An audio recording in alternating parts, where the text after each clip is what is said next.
Hablar con Jesús. Señor mío y Dios mío, creo firmemente que estás aquí, que me ves, que me oyes. Te adoro con profunda reverencia. Te pido perdón de mis pecados y gracia para hacer con fruto este rato de oración. Madre mía Inmaculada, San José mi Padre y Señor, Ángel de mi guarda, interced por mí. Capaz te has fijado, pero llama la atención que el Señor, que es toda bondad, que es toda misericordia, resulta que al menos en los evangelios aparece muy pocas veces diciendo algo públicamente bien de otra persona, o como un halago, ¿no? Y uno de los poquísimos halagos públicos que Jesús hace a alguien, o que al menos quedan recogidos en los evangelios, es el que dirige a Nicodemo y que también narra San Juan. Y dice de este hombre: He aquí un verdadero israelita, en quien no hay doblez.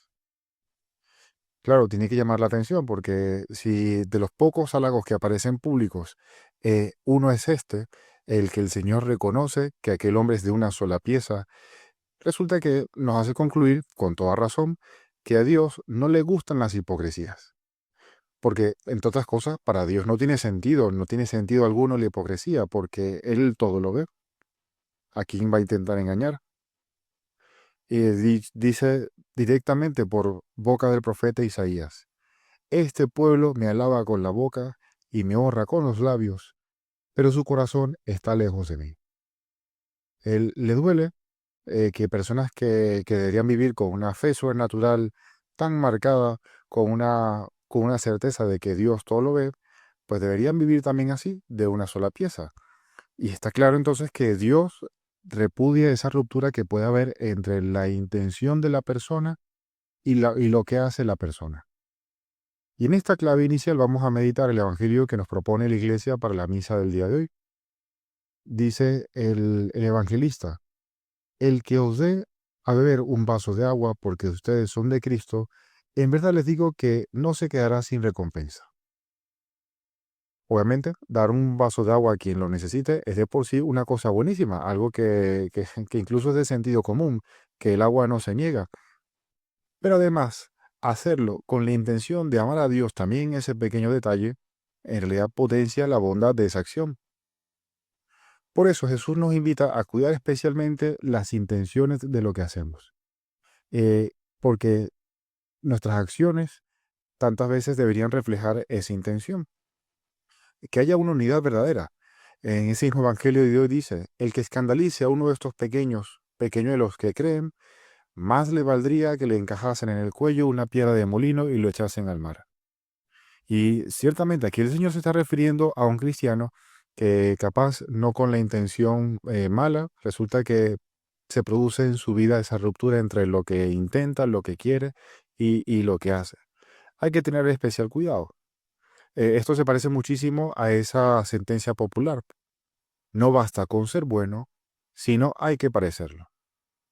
Es decir, conviene mucho que la intención y que la acción vayan de la mano. Aquí cuando en el Evangelio se habla de la palabra escándalo, se refiere muy probablemente al sentido griego del término.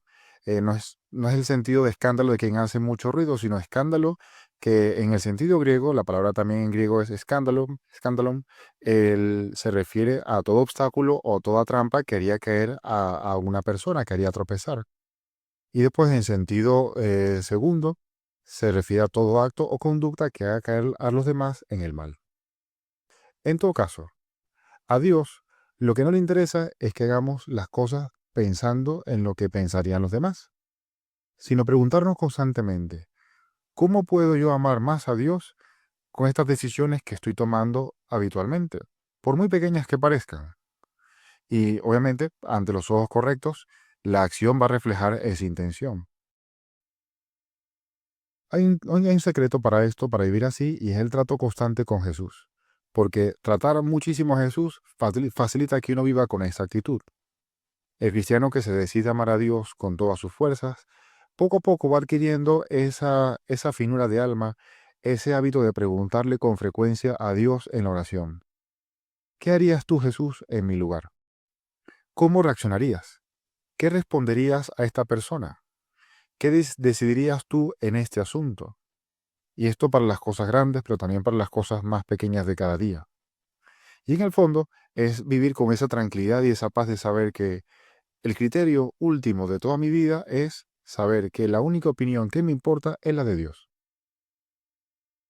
Sin forzar, por supuesto, a que Dios opine lo que yo quiero que opine. Es de verdad tener esa libertad de alma para poderle preguntar al Señor, Señor, ¿qué importas tú? Porque tu opinión es la única que me importa. Esa opinión del Dios que mira desde el cielo, que se fija en todos los hombres, que desde su morada observa a todos los habitantes de la tierra, porque Él modeló cada corazón y comprende todas sus acciones. Y así, la vida del cristiano en realidad se descomplica muchísimo. Es curioso, pero la gente que no comparte nuestra fe puede pensar que la vida del cristiano consiste en complicarse más la vida, en hacer más cosas innecesarias que las que haría habitualmente falta para una persona común y corriente. Pero en realidad la vida se descomplica muchísimo cuando nos decidimos a vivir según este criterio último. La única opinión que me importa es la de Dios.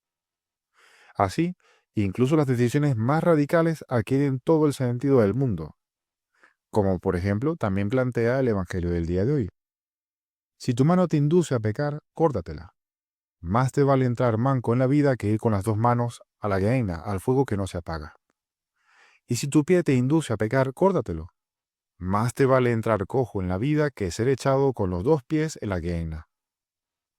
Si tu ojo te induce a pecar, sácatelo.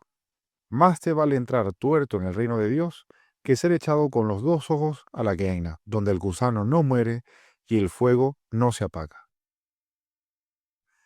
Obviamente, más claro imposible lo que el Señor nos propone para el día de hoy, nos propone decisiones radicales. Pero aquí yo creo que vale la pena decir, comentar que grandes santos como San Juan Crisóstomo, como San Beda el Venerable, sin reducir para nada la radicalidad de lo que el Señor nos está proponiendo con este Evangelio de hoy, dicen que aquí muy probablemente se hace referencia más bien a los amigos o a las malas compañías que nos pueden inducir en el mal, porque son personas muy cercanas a nosotros y se podrían comparar eso con la mano, con el ojo.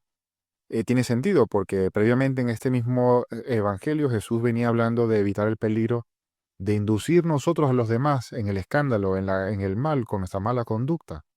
Y ahora con estas expresiones de la mano, el ojo o los pies, parece advertirnos contra el otro modo también de caer, que es que los demás nos hagan caer a nosotros, especialmente por aquellas personas cercanas que puedan conducirnos hacia la ruina del pecado con su palabra o con su conducta. Por ejemplo, dice San Juan Crisóstomo, aquí Dios no habla de nuestros miembros, sino de nuestros amigos más íntimos, de los que nos servimos como si fuesen miembros, no habiendo nada tan perjudicial como una mala compañía. O San Beda el Venerable, llama a nuestra mano, llama a nuestra mano al amigo necesario, de quien nos valemos diariamente. Pero si el tal amigo quisiera dañar nuestro espíritu, deberemos excluirle de nuestra compañía, porque si queremos tener parte en esta vida con un ser perdido, juntamente con él pereceremos en la otra. De nuevo, el criterio sigue siendo, la única opinión que debería importarnos es la de Dios, que quiere que todos los hombres se salven y lleguen al conocimiento de la verdad.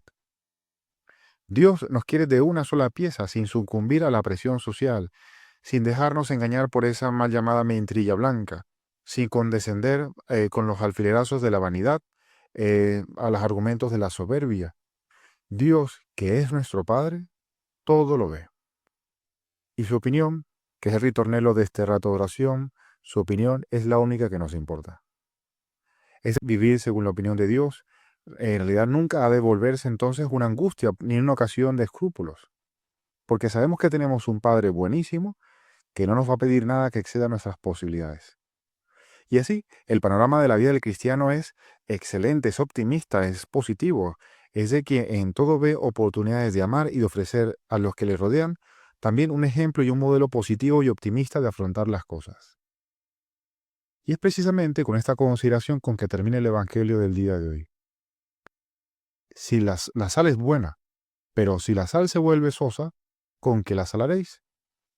Tened sal entre ustedes, entre vosotros, y vivid en paz unos con otros. Bueno, vamos a encomendarnos a nuestra Madre del Cielo para que nos dé esta paz. La paz de ser coherentes, de ser una sal que dé muchísimo gusto donde quiera que esté. Le pedimos a nuestra Madre del Cielo que nos haga también a nosotros dignos de recibir un halago como el de Nicodemo, que con nuestras debilidades, es verdad, luchando contra nuestras miserias, es verdad, con nuestras equivocaciones, las tendremos siempre, pero con un corazón tan enamorado que sirva como de amalgama, de unión que mantiene todo perfectamente unido, todo lo que somos, todo lo que pensamos, todo lo que hacemos y todo lo que decimos. Cristianos de una sola pieza en quien no hay doblez, porque el único criterio es amar a Dios sobre todas las cosas.